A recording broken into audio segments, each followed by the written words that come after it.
The USS Abraham Lincoln aircraft carrier strike group is moving closer to Iran this morning. In a social media post, U.S. Central Command said the deployment to the Middle East region was to, quote, promote regional security and stability. But the American warship's movements come as there are heightened tensions between the U.S. and Iran, stemming from Tehran's recent deadly crackdown on anti-government demonstrations. CBS News senior foreign correspondent Holly Williams joins us from London with more on this. Holly, good morning. Tell us more about this strike group and specifically where it's heading. Good morning, Errol. Well, the strike group consists of the aircraft carrier itself and 3 guided missile destroyers.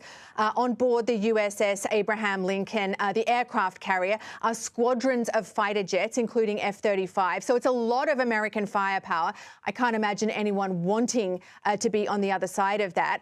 President Trump has referred to it as an armada and has said it's heading towards the Middle East, quote, just in case he wants to take action. But he's also said that he'd prefer not to and maybe won't have to use it. Now, Iranian media quoted an Iranian general warning the US not to make a miscalculation and saying that Iran's Revolutionary Guards have their finger on the trigger. We all remember, of course, that the US previously carried out strikes against Iran's nuclear program last June.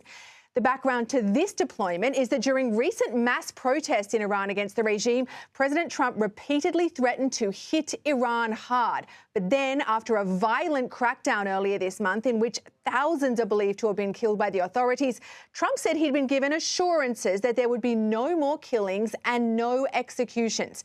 However, the Trump administration has also made it clear that all options remain on the table. What do we know about what's happening inside Iran? For weeks, we've been reporting on Tehran's crackdown on demonstrations, but because the internet being cut off there, it's hard to verify information. What do we know? Well, Errol, an Iranian human rights monitoring group, which has been working to verify the number and names of those who were killed in the crackdown, said today that it believes close to 6,000 protesters were killed.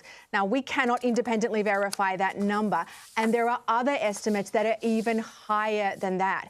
Iran's government puts the death toll much lower at close to 2,500 civilians, along with several hundred security personnel. Now, the protests were initially sparked in late December by Iran's flailing economy, including problems with inflation. And today, Iran's currency, the rial, fell to what is apparently a new record low.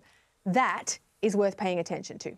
Yeah, specifically because that initially is what prompted so many of these demonstrations. A very sobering update there. Holly Williams in London. Thank you.